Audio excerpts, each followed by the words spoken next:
Hello, beautiful moms and entrepreneurs.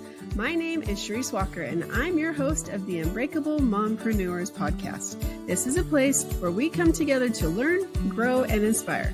So sit back, relax, and let's get started.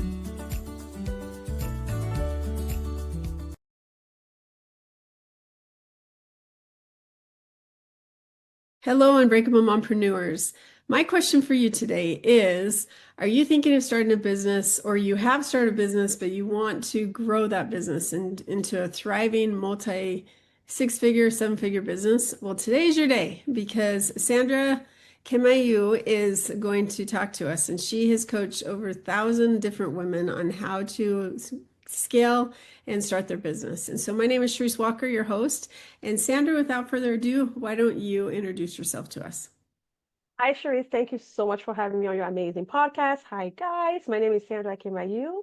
And like Charisse said, I've been for the past 7 years helping the woman who knows they have a dream inside of them, but they just can't figure out how to take that dream into something that's going to be profitable. They usually make the call and we work together to help them turn their passion into profit. So I'm excited about our conversation today. See, I love that, because this whole podcast, and we were talking before we started, is I started just because I wanted to help women like I was in a certain situation several years ago, feeling like, what do I want to do that brings me joy? And how can I monetize that into something? And even this podcast, we were talking, it's been about a year and a half. And now I'm starting to okay, I'm not doing it just for me. I want people to hear it, because I have amazing women like you that come on that can learn so much from you. And so how did you get into your business? Oh, that's a good question. So I feel like coaching found me. I was always the kid that was like wiser beyond her years, and like people would come to me and tell me their whole life story always. And so I have a vivid memory of being 8 years old and having a friend in the neighborhood that her parents was going through a divorce. By the way, I'm from Cameroon originally. And I remember telling her, just lay down on my couch and just breathe. And talk to me. And I remember her leaving the house like a new person. Like she was just so excited and happy. And I was like, I want to do that thing for the rest of my life. And obviously, I didn't know what coaching was. It wasn't really a thing in Cameroon at the time. I had never met a coach. And it wasn't until years later I put together a retreat. I was putting together these women retreats, and one of the speakers said to me, like, oh my God, you're a coach. I was like, huh? And so she said to me, like, people make a lot of money doing what you're doing here naturally. You should look into it. And from that moment, that light bulb just opened up, and I was like, wait, I could get paid for this stuff, or just being myself, like who I've always been, and bring value to the world at the same time. I want to figure that out. But that's not how you started, right? You went to college, you got your degrees, and you went through that career path, right? And then Yes, you pivoted. yes. Yes, absolutely. So in between that, I've always had a side hustle thing, side business. I've started a bunch of businesses, but yes, I went to school, got my master in psychology, worked in the mental health field for like 10 years. And then I was like, okay, I need to make money. Because for the people listening that know, like, there's no money. And they tell you this, that like when you become a social worker, all that stuff, they tell you like, you're not here for the money. You're here to help the people. And I was like, okay, now I want to help myself. And so I pivoted into becoming a business analyst, project manager, and loved it. And did that for about 5 years. So that's where I learned some of like what I would say my hardcore real business skills was in the boardroom, where I realized like, okay, wait a minute, I could actually combine my love for mindset, because that's when I did that retreat. It was like a mindset retreat, but also my passion for business, because I tell my clients, for me, there's no real freedom if you don't have financial freedom. And I think that for the women that are listening to us, they can resonate with that. Like, I can be free, but if I have to ask somebody to buy a purse or a pad or like whatever, that I don't really have freedom. And so it was when I worked in corporate America that I had that conversation with the lady who said to me at the retreat, like, you should be a coach. And it became the journey of like, what type of coach? How do I take all of the things, life experiences, work experiences, and turn all of that into something? And so I landed into business coaching, but differently, right? Because I'm the business coach that's also going to help you work on your mindset, because the two go hand in hand. So yes, that's part of the story. So how did you find your first clients? What'd you do? So my first client was actually the lady at the retreat. So when she said that, and part of what she was talking to us about at that retreat was how overwhelmed she was with her business. And she was so successful. Somebody I was looking up to, right? Which is why she was one of the speakers at the retreat. And so she was talking about how, like, she described it as a pressure cooker. She's like, Sandra, they keep calling. I'm like, who is they? She's like, the clients. I'm like, the problem is what? Because to me, there's never a problem if money is calling you. And she was like, it's so overwhelming. I don't have the structure into place. I don't have a website. I had a website. I'm trying to rebuild. Like it was a bunch of stuff that to me, I was doing that at work anyway for like $1 million projects. And I was like, I can help you. But since you said I should become a coach in exchange of our work, I'm not going to charge you because I don't even know what to charge. But I will need a really great testimonial from you. And we need to take it seriously. Like I need to send you a contract. I want us to treat this like a serious thing. And so she became my first unpaid client at the time. And that's the advice I will give people too, is a lot of the time you want paid clients, but you need to like flex your muscle. You need to practice, right? In a format that feels like the same as, because yeah, you're giving advice here and there to your friends and family, but it's not the same thing, is it? As like actually sitting down and creating a roadmap for your potential client to lead them to a success. So I believe that confidence comes with mastery. And so for me, my first few clients were free. But I also tell my clients now, that's not an excuse for you to never monetize. There needs to be a start date and an end date where you're like, okay, I'm practicing, I'm learning, but at this date, I'm going to start charging. Mm-hmm. Yeah.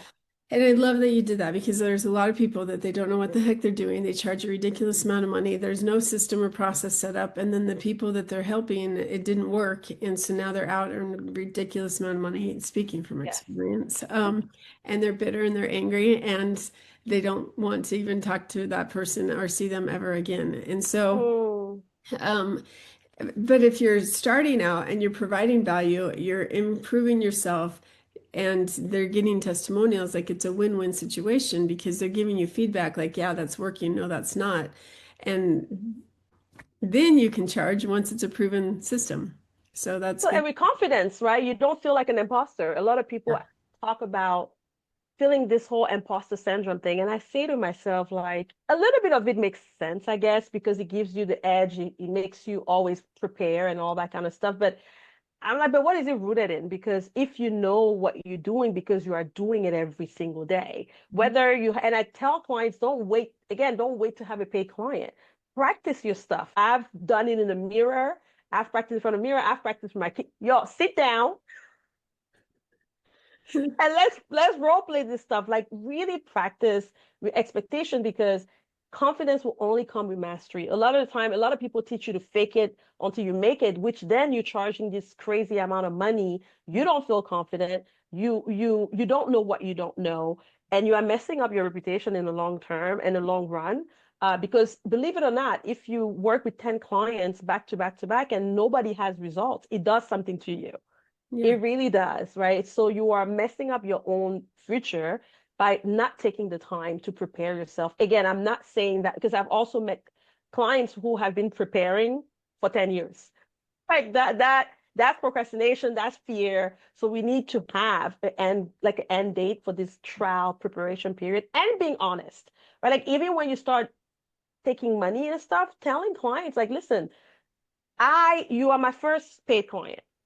But here's where I might be new to the coaching world, but I'm not new to business. For example, in my story, I was coming in with a business analyst background with millions of dollars budget that I was managing and hundreds of team members, right, at my 9 to 5. So I think it's also important for the people listening to understand that just because you're starting a new business doesn't mean you don't bring your resume with you and knowing how to pull that experience. And it doesn't have to be even work experience. It could be life experience, right? I've been married for 20 years. So yes, I may not have a lot of other testimonials from other, but I'm a testimonial, right? I've had this marriage for 20 years. We are happy. We are smiling. Like, don't dismiss the power of your own story and how relatable that is. And by being honest, how much people will say, you know what, I'd rather work with you Mm-hmm. than work with somebody else who might be jaded or who I might not have as much access to because they have 1,000 reviews under their name. So I won't work with them one-on-one.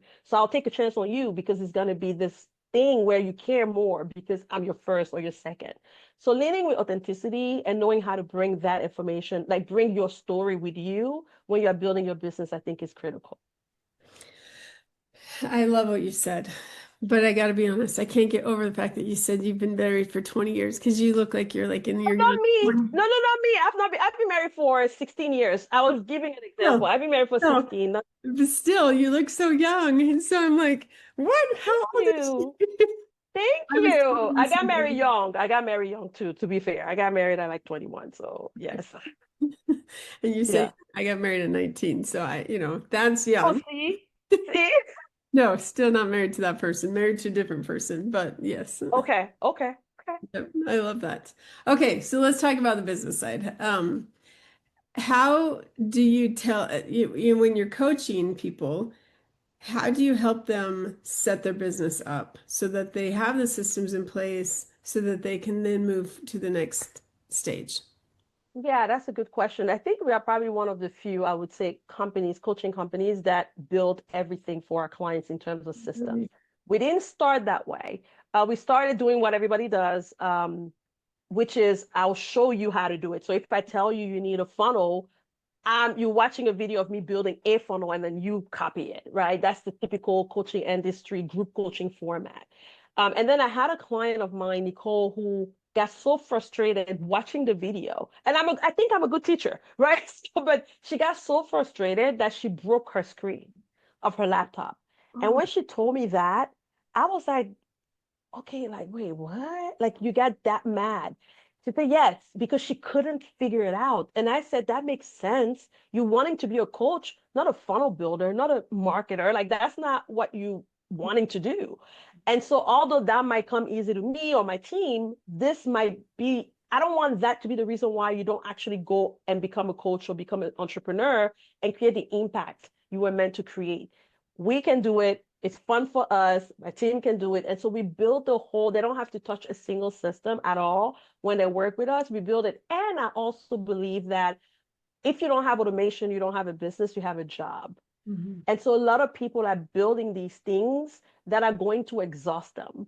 And Yeah. I really believe in building something that outlasts you, something that you can pass down. But when we're talking about outlasting you, it needs to outlast you being sick for 2 weeks. Like most people have businesses where they can't even be sick for 2 weeks, not Mhm. even a week, because everything is in their head, everything is manual.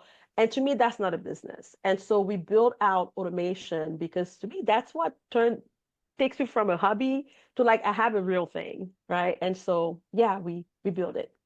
I love that. And I'm laughing out of frustration because I went on vacation. I started building one of my funnels, right? I'm like, okay, I'm going to get this done because I'm wearing this bracelet. And until I do what I said I was going to do, I'm not taking it off. And Oh it's been a wow. couple months, right? And quite frankly, I haven't done anything. And that's why I'm like, oh, yeah, that's right. I got to do it. So that's why I'm doing this. So I build this funnel. I have almost everything done. It's on a tab. As entrepreneurs, you have like 20,000 Yeah. tabs Yeah, open. yeah. Uh-huh. Is one of the tabs. I didn't press save. I had almost built the entire thing out. I go today, I'm like, okay, I'm gonna finish this bad boy. It didn't save. And so What I'm like, tool do you use? What tool was that? it was ClickFunnels. So yeah. Oh, And so like I mean, and it's even the pre thing. All I have to do is insert my stuff. But so I mean, it's not like from scratch, but now I have to yeah. reinsert. So at least everything was uploaded. So now I just have to go. But I'm like, so Yeah. I'm laughing because I didn't punch my screen, but I'm just like, dang it. Now I gotta do it again. I don't have time. I've already taken the time. So all you listeners, if they're doing it for you, honestly, that's one of the few programs and coaches. Like I hired someone years ago, and yes, they showed me how to do it all, but I didn't do anything with it because of this one step. It's the hiccup that many people they don't think, okay, well, I do want to be a coach, but there's so many steps behind the scenes that go into it. And most people they're not competent and they lose interest because of the Yeah. ADD, Yeah. the And entrepreneur. all the other things like the kids and life, and you already have fear, you're doubting yourself. Is it the right picture? I don't like the font. It's all of that stuff Yeah. that stands in the way. Maybe if it was like somebody else funnel, it could be faster, Right. right? But somehow when it's our stuff, we become so critical. And so it's the many versions. I've talked to so many people that tell me I'm still working on my website. How long has it been? 3 years. What? Yep. Yeah. So yeah, It's true. That is totally the hang up. And so what you've done is I actually was thinking about that because I'm like, okay, that needs to be another business because I don't have enough.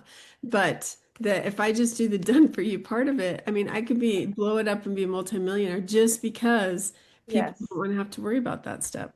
So yeah, that's true. crazy. Okay, what's the next step that you recommend? The done for you part, that's good. But what are some of the other things that people starting their business they should know? Got it. So I have what I call the five pillar method. And so that five things, because it gets very overwhelming on the internet about all the things you're supposed to do. And I tell my clients until you hit 100,000, Mhm. here are the five things. The first thing is your niche, right? Like who are you serving? Who are you called to serve? And not just like women aged 20 to 30. No, more than that. Like More. that's vague. We need to get very specific. So that's the first thing. The second thing is your brand. But I approach branding a little bit differently because I think to myself, if you're brand new and you want to outbrand a Tony Robbins or a Lisa Nicole, well, you don't have enough money. But the place where you can really compete is with your brand story Yeah. because nobody else has your story. So I love to approach branding from a perspective of like, what's your brand story? Again, what we talked about, like, what makes you so unique? The story of the 8-year-old kid. Nobody else has that story. Like, who is 8 and asking people to lay down, right? And so Tony Robbins can't fight me on that at all. Yeah. And it levels the playing field because we all have stories. And so figuring out what your brand story is going to be your edge. Although you don't have the millions for marketing, although you may just be new and don't have all those testimonials, that become your edge. So helping you build your brand story, and then we'll do the website and the logo and the social media stuff. But your brand story is key. The third thing is creating your offer. What are you offering? And what's the price point for what you offer? So many women, we undercharge. And we undercharge because we think, well, I'm making $40 an hour at my job. So if I charge 50 or 45 or $10 more, I'm golden. Well, no, because you still have to pay for the systems, you have to pay for your marketing, and clients don't always come. Like you have to price properly where you can actually have the life that you want to live, Mhm. right? You're not living this 9 to 5 so that you can struggle with your business. Yeah. I think, right? For most of my clients. So creating the offer. So is that a course? Is that one-on-one coaching? Is it retreats? What is it? So helping you create it, package it, be able to present it in a way that your audience will understand and charge properly for it. So I call that the foundation. So 1, 2, 3, your niche, your brand story, and then your offer. That's what nobody sees, Yeah. right? Unsexy work, but the needed work. And then the last two is what I call showtime. That's your marketing and your sales. So how are we going to market this? A lot of people are scared to spend money on marketing.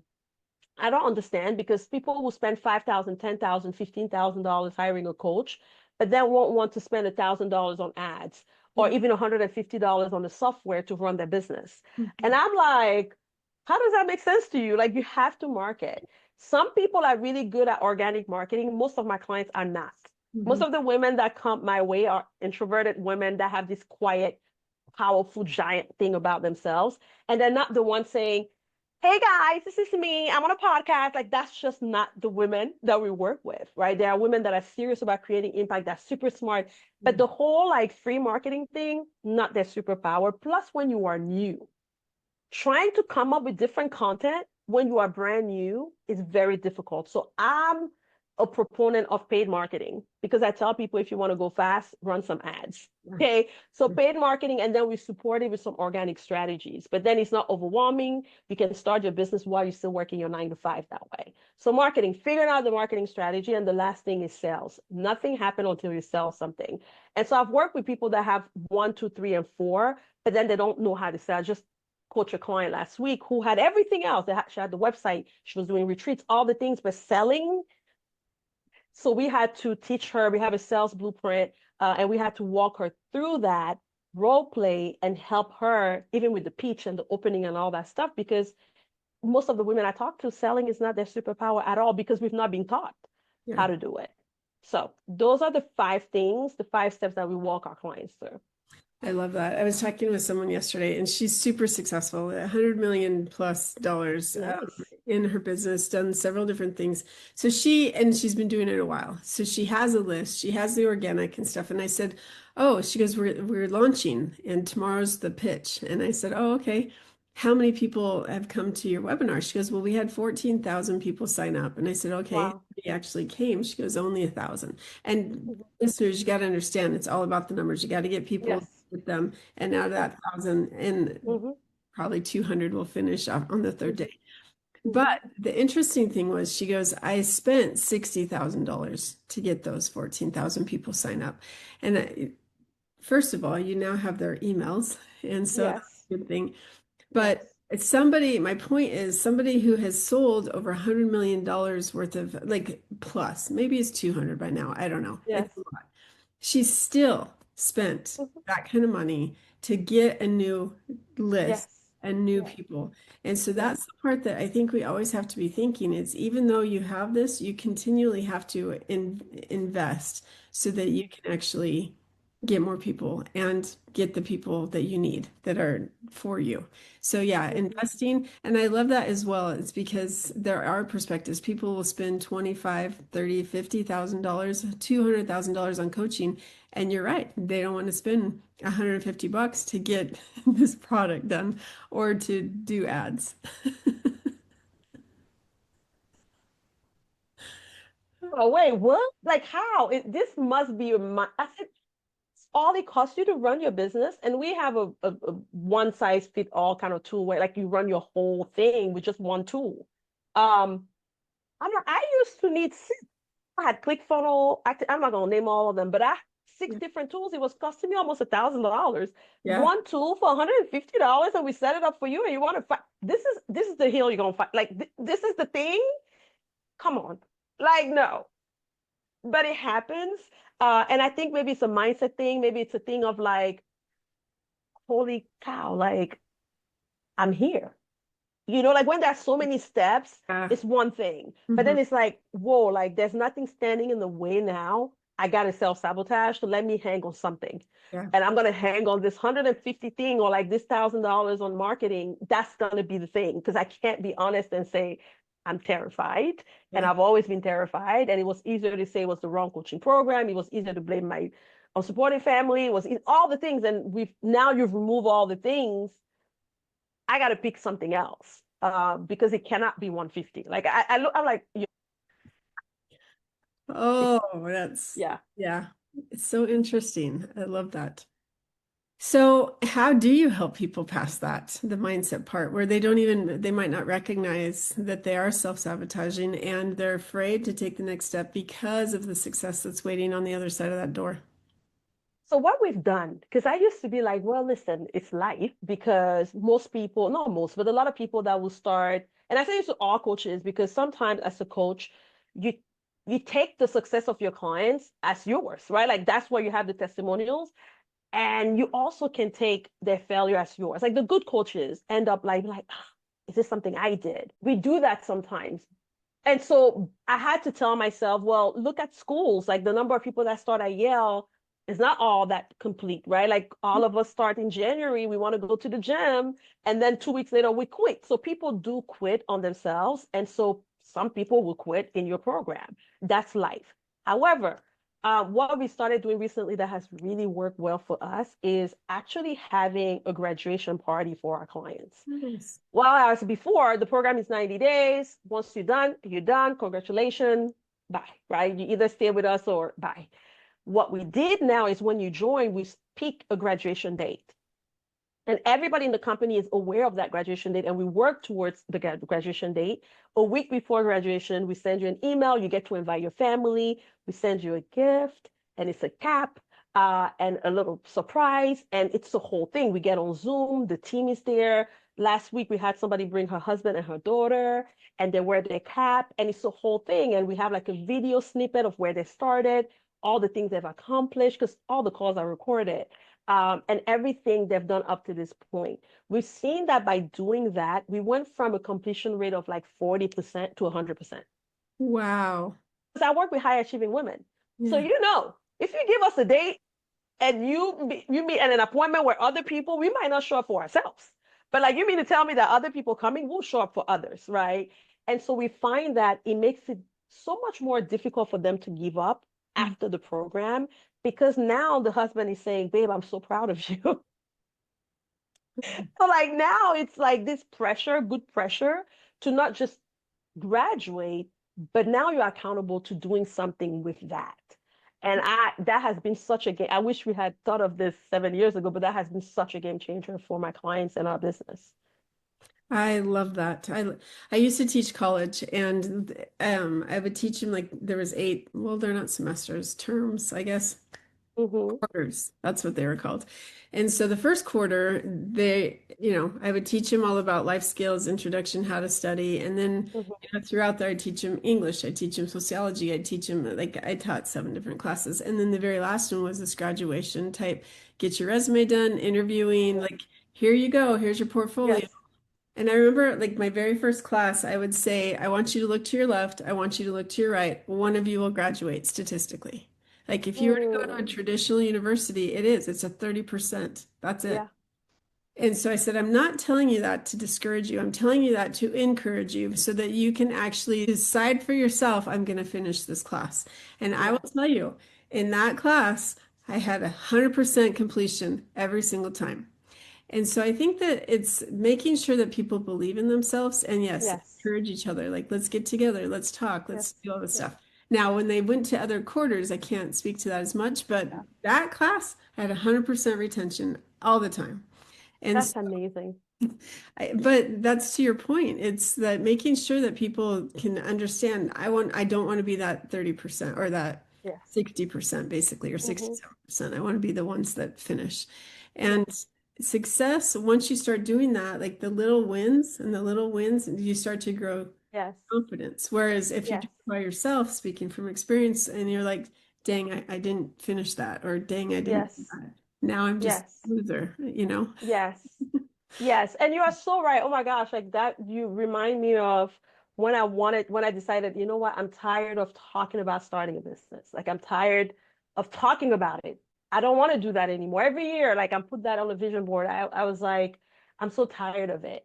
And so I remember, did that, I felt like, well, Sandra, you always start stuff, but you don't complete them. So whatever. This is gonna be another thing you start and you don't complete.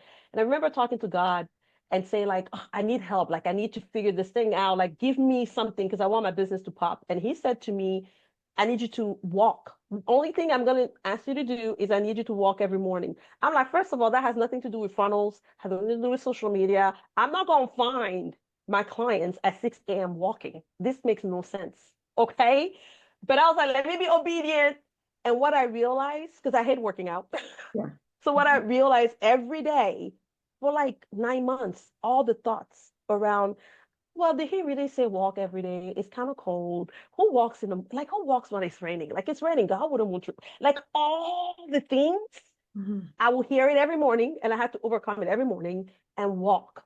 And what I realized was, and at some point he said to me, like, I'm not going to trust you with a 7-figure business if I can't even trust you to say no to a piece of chocolate. The way you do one thing is the way you do everything. And so I love that you share that part of the rewiring is rewiring the way we see ourselves, whether it's them just showing up every week for these calls or working towards that graduation date and showing up for that. That's really the big part because the rest of the things, okay, sure, whatever, the funnel, the thing, those things can be, you can throw money at those things, right? Like you got enough money, you can hire somebody to do your website, you can hire all the things, but it's who you're becoming in the process. That's the real gift of entrepreneurship, I find, is who you're becoming in the process. Yeah. That nobody can take away from you, that even if this business doesn't work, you can pivot, Yeah. right? So that's what I've loved so much about this work and just watching the women I work with blossom. It's interesting because I was writing this book, and when I was writing it, I don't remember how it was, but it was talking about running a marathon, getting ready to Mm, marathon. And I had always had this goal. By the time I turned 50, there's a few things I wanted to accomplish. One of them was running a marathon, and I kept putting it off and putting it off yeah. for valid reasons, pregnant, broken feet, Yep. valid Mm-hmm. reasons, Yeah. surgeries. But last year I just had a surgery, pretty major surgery, and Mm, it was 6 weeks of bed rest. And I'm like, this is impeding. I'm going to be turning 50 this year. I have got to run this marathon. So Mhm. 6 weeks, like he's like, you got to be in bed for 6 weeks. Okay, like week 6, I was done. I started walking. Wow. And I did this program where I would walk because I hadn't run for 7 years because of all my stinking surgeries or babies and or broken feet. And so I just started walking and it's like, okay, now run for 30 seconds. Okay, I can do Mm. that. Okay, now run for a minute and a half. And so, I mean, it was this whole program, but I was like determined and I ran my 10K and all of a sudden I had horrible shin splints to the point I thought, well, I actually almost fractured both of my shins. I did. Oh It my was God. stage 2, well, it was a stage 3 at the time. And so stage 4 is they're broken. Oh And wow. so I had to take some time off. I'm like, this is not working. I got to run this marathon. And so when I was in physical therapy, the physical therapist is like, Charisse, don't train. Just go do it. What? Oh wow. And he's like, yeah. So I'm like, that is the stupidest advice a physical therapist can ever give a patient is don't Yeah. train for a marathon. Train, just do it. So anyway, long story short, I had to take off another 2 months. So I finally, like I'd started running and I think I got to like 6 miles. Actually, it was 4 miles, 4 miles. And I was starting to hurt again after being 2 months off. And I'm like, he's right. I should just go do it. And so I did. I looked online and I'm like, marathon. And I started researching which ones. And there's one that was like from a mile, it was almost a mile in elevation going down. I signed up and I told my husband, in 2 weeks, I'm running this marathon. He's like, what? And I did. I ran it. I finished it, not in the greatest of time, but I finished it in the time that I Wow. needed to finish it. And it was like an Wow. incredibly emotional experience, but my point was that sometimes you just have to do it. And you can Mm. start to prepare or you can start to try to do stuff and go, okay, okay, okay. But I was 50 years old. I set that goal when I was, I think, 19 or 20. Oh 30 wow. years, I couldn't Yeah, yeah. run a marathon. And so it was right at the end, like my birthday was in November, so I ran it in September, just in case I couldn't finish, I Wow. could do it again in November. Oh, that's So amazing. but that's the point is like you have to have a goal, you have to have an endpoint, you have to have a vision. And if you can do that, then you can accomplish the goal. And I was going to die trying. And my husband, he's like, Sharice, there's no way I could have ever done what you did. And I'm like, what? Wow. You're like an inspiration. And sorry, it was an emotional Oh. experience. But the thing is that like there's so many times that we can come up with excuse after excuse. And I had valid excuses every single time. But the difference is, are you going to make that continue to make an excuse, or are you just going to say, forget it, I'm just going to do it? And that's the part that with as we as women, we tend to put ourselves in the back burner, whether because we have Yes. kids or because of our business or Mhm. because of our family or it doesn't matter, or because of our job. And so that's the part that this whole mission, the goal of this podcast is like, are you really happy with your life? Are you at peace with what you're doing with your life? And if you're not, then it's time to wake up and find that passion and what like that purpose that we're supposed to be doing. And I love your story about God told you to just start walking. Mhm. Because if we really take the time to listen, he will guide us where we're supposed to go. But that's the key is we have to listen and then we have to act because there are many times like my husband Mhm. lost his job last summer and I'm like, shoot, Mhm. God's trying to tell me like it's time to get started with what I want to Mhm. do. And it's like, well, I'm not ready. And so my husband got another job. I'm like, phew, I'm off the hook, right? Mhm. But the thing is, I'm not because the women that I'm supposed Yes. to be teaching, and actually it's not just women, but the people I'm supposed to be reaching, I'm not like fulfilling that God-given purpose that he's like, I'm on this earth to do is my belief. And so I love that you have helped so many women and you're helping them overcome the obstacles that are so easy to have so that they can accomplish what they're supposed to. So thank you for that. Oh, and thank you so much for sharing. And like, I take with me what he said to you, the don't train, just do it. Yeah. Don't train, just go ahead and do it because that I mean, like, because yeah, I think what he was saying is the injuries you will sustain trying to train for this He was. when you could just do it. Hmm. And that's such a beautiful metaphor for life and business. Hmm. Oh, I'm stealing that. Watch your next podcast. That's Yeah. really powerful. Thank you for sharing that. And it is. And congratulations. Yeah. Yeah. Because it's one of those things. Now I'm thinking I need to do it again, right? Because I got to beat my time. But at the end, I'm like, I'll never do this again. But it's kind of like having a baby, The right? baby. Yep. Yep. Every time. With my last one, I did a video though. I recorded a video right after I had the baby. I said, Sandra, in 3 years, you're going to start talking about you want a kid. Listen to me. You do not. It is a nightmare to go through pregnancy. That's great. And I sent it to my husband and I sent it to a few from like the minute I just forward me the video because we forget. Oh my gosh. That's true. That's, I know I had to be wheeled out. I couldn't even walk for like ever after because of my, the crazy thing, my shins didn't hurt, my hips didn't hurt. It was actually my arches of my feet because my shoes, I think, were just too high of arches. And so, yeah, it's That's crazy. interesting. Yeah. It's on my list, but not I'm not serious about it. I have some things on my list that I know I'm not even serious about it. Yeah. It's an But incredible like experience mentally and then I can physically imagine. after. But I did way better with my marathon than I did the 10K that I ran when I was like 115 pounds and in great shape. Wow. So I wasn't hurting like I was that time where I couldn't even walk. So anyway, yeah. Okay, so I want to transition to being a mom because we're way over time, but what is one piece of advice that you would give a mother if imagine sitting on a park bench, she's 9 months pregnant, she comes and sits down next to you and you start talking to her. What is one piece of advice that you would give her? As in, Ooh. Ooh. I would say what I tell myself now, which is that the report card won't come out until they're probably in their 30s.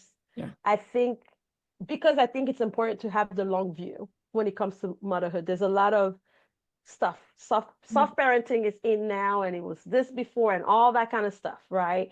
And I say like take advice is fine, but I want to see the 30-year view. So if I'm taking advice from somebody who has a 3-year-old, let's wait until your baby's 33, right? And you're sitting in therapy to really find out whether or not this worked or not.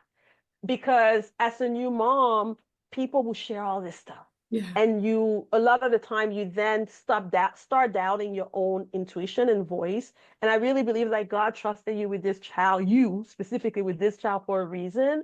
And that doesn't mean you shouldn't listen to people, and you shouldn't gather information, and you shouldn't all these things. But it's the same advice I have around business. Like if I'm going to take business advice from you, holistically, do you have the life I want?